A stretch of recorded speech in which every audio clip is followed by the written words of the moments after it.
I mean, the other thing is that you're looking at a gold to silver ratio of around about, it's just under 80. That is very, very high, particularly if you take the view that we are coming to the end of a fiat currency system, because silver has a subsidiary role in that. So we're likely to see the gold-silver ratio fall very substantially. What does that mean? It means the silver price goes up to 100 quite easily. I mean, don't hold me to a particular figure, but, for example. And I think the market is getting the sense of this. What I've got to look at is the relationship between speculation and changes in the price. I mean, COMEX is an openly visible market on this one. When you see the price rising and open interest either not following or even contracting, that is a clear sign that the bears are being badly squeezed. And if you look at the level of open interest in gold, it's around about 480,000 contracts, something like that. That's not overbought at all. Yet we've been, as you said earlier, we've been hitting new highs day after day after day. So where's the overbought? It's not overbought. Okay, you look at the RSI indicator. Chartists will say, "Oh, that's overbought," and all the rest of it. But they're looking at the wrong thing. Man does not survive by charting alone. You've actually got to look at the market. So this is a very, very difficult situation for market makers in particular, in futures markets and also in the forward markets in London. I mean, I think in the broader context, what we are seeing is, if you like, the relationship between paper and physical becoming very, very strained. And I think it's a symptom of the end of the fiat currency system.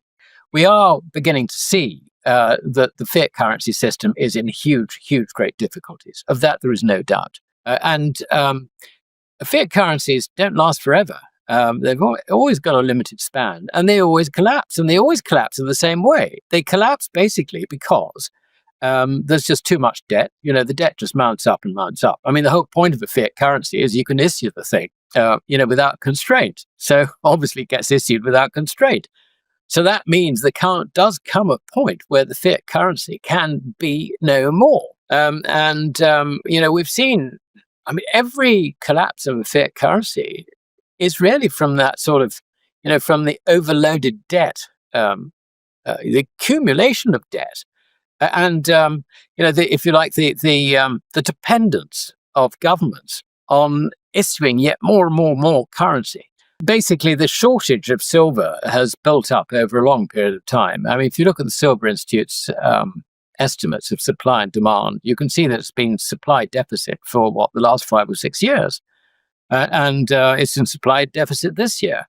And the difference is always made up on the Silver Institute's calculations by drawing down on investment stocks, what they call investment stocks.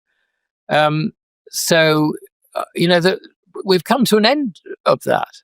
And, the thing that makes it so difficult, I think, is you've got this very limited liquidity.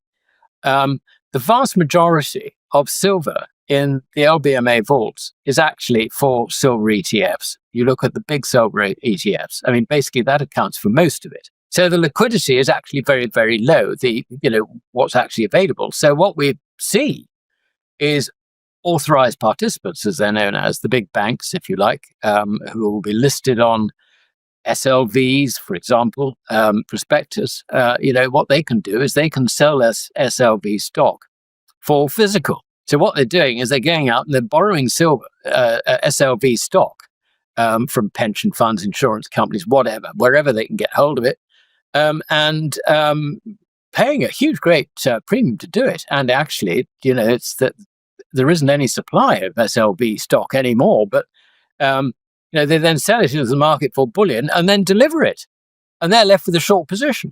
They've got to cover that at some stage in the future. So, this doesn't actually resolve the problem. It just deals with one bank's particular position, short term. It's rather like payday loans.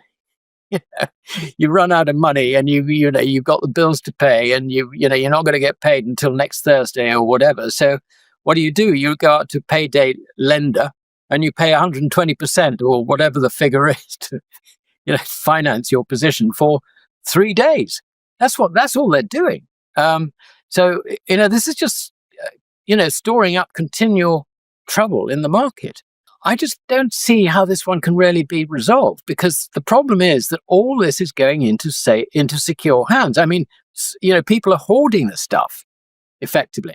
And now, because this is so public, people are subscribing for, guess what? ETFs, silver ETFs, which is reducing. I mean, the silver, the managers of silver ETFs they've got a problem, because they've got to now try and find some silver. And there's very little available in the market. So all these talks about flying silver from New York back to London, I should think most of that silver is spoken for by the ETFs. I mean, when's it going to end, Alex? I just cannot see. This squeeze, I think, has got a long way to go, I must say. I mean, the other thing is that you're looking at a gold to silver ratio of around about, it's just under 80. That is very, very high, particularly if you take the view that we are coming to the end of a fiat currency system. Because the other side of the end of a fiat currency system is the repatriation of gold into its rightful position, which in everyone's common law is final settlement without counterparty risk. It is the true money. And silver has a subsidiary role in that. So we're likely to see the gold-silver ratio fall very substantially. What does that mean? It means the silver price goes up to 100 quite easily.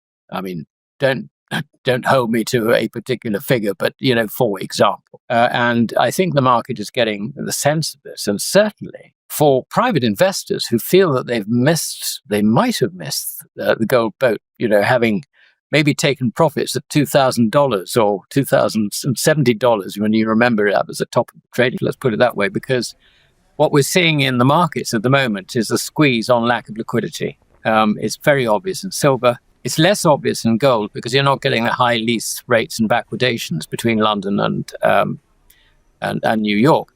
But nonetheless, there is a squeeze in gold, because following earlier this year, when masses of gold were taken out of the Bank of England vaults, basically, to arbitrage into New York, a lot of that was leased gold, because the principal storers of gold in the Bank of England are other central banks. And the Bank of England has always encouraged other central banks to lease their gold as part of providing liquidity in the London gold market. Now, when you see it actually disappearing out from under the Bank of England's control, you wonder if you're going to get it back. So I really do think that central banks as a whole are withdrawing from the gold leasing market.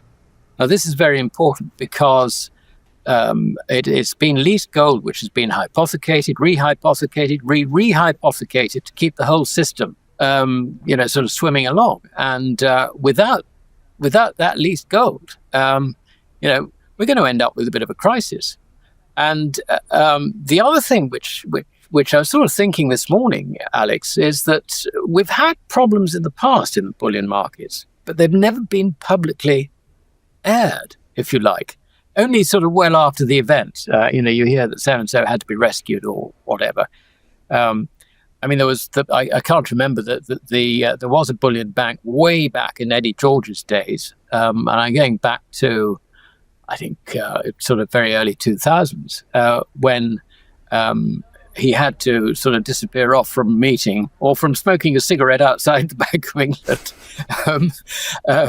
Because he was a wonderful trader and a really, really good guy. He had to go and help rescue this problem.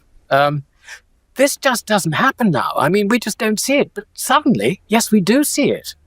And it's all over the press. Everybody knows about, that there's a shortage in the physical and the silver market. I mean, they come up with different conclusions as to how to resolve it and what is likely to happen and all the rest of it. But this is a new thing that's become very